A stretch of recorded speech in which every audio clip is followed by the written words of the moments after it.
కర్మయోగం.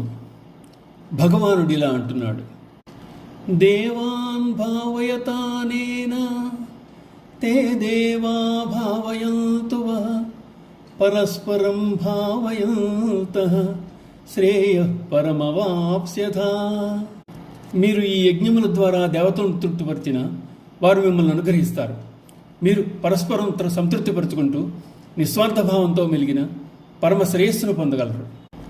దేవతలందరిలోనూ భగవానుడు స్థితమై ఉన్నాడు కనుక వారిని పూజించిన, అర్చించిన, ధ్యానించిన అది భగవద్ధ్యానమే అవుతుంది. ఫలాపేక్ష లేకుండా సత్కర్మలనే యజ్ఞముల ద్వారా వారిని తృప్తిపరిచిన వారు అనుగ్రహించి మోక్షమునకు అవసరమైన జ్ఞానమును ప్రసాదిస్తారు. ఈ మానవ ప్రపంచంలో అన్నింటినీ మించింది మోక్షమే అని చెప్తూ భగవానుడు జీవునికి భగవంతునితో సంబంధం ఏర్పరచుకుంటా ఎంత ముఖ్యమో వివరిస్తున్నాడు. మనుష్యుడు వ్యక్తులతో సంబంధం నెరపవచ్చు, కానీ అటువంటి సంబంధం ఈ జన్మతో ఆగిపోతుంది.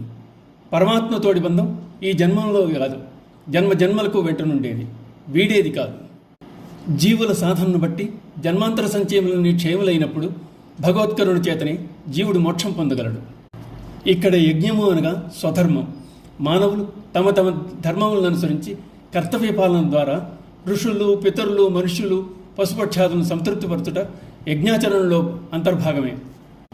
ఇష్టాన్ భోగాన్ హి వో దేవా దాస్యంతే యజ్ఞభావితాః తైర్దత్తాన ప్రదాయేభ్యో యో భుంక్తేస్తేన ఏవ సహ. మీరు చేసిన యజ్ఞములకు సంతృప్తిని చెందిన దేవతలు మీరు అడగకుండానే మీకు ఇష్టమైన భోగాల్ని ప్రసాదిస్తారు. అలా దేవతలచే అనుగ్రహింపబడిన భోగములను వారికి నివేదన చేయక తానే అనుభవించువాడు దొంగతో సమానం. దేవతలు వసికిన భోగ్య పదార్థములను వారికి కృతజ్ఞతాపూర్వకంగా నివేదింపకుండా భగవత్ స్వరూపం లేని ఇతర ప్రాణులకు పెట్టక వాటిని తానే అనుభవించాలి అనుకునేవాడు దొంగ అని భావం.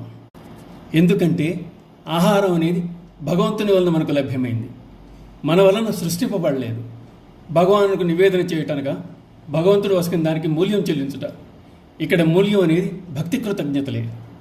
ఆ విధంగానే పెంచి పెద్ద చేసిన తల్లిదండ్రులను చూడని వారు, వారి మరణానంతరము వానికి శ్రాద్ధ తర్పణలు అర్పించని పుత్రులు, ఇతరుల వలన ఉపకారం పొంది ప్రత్యుపకారం చేయని వారు కృతజ్ఞులుగా భావింపబడతారు. ఓం నమో భగవతే వాసుదేవాయ.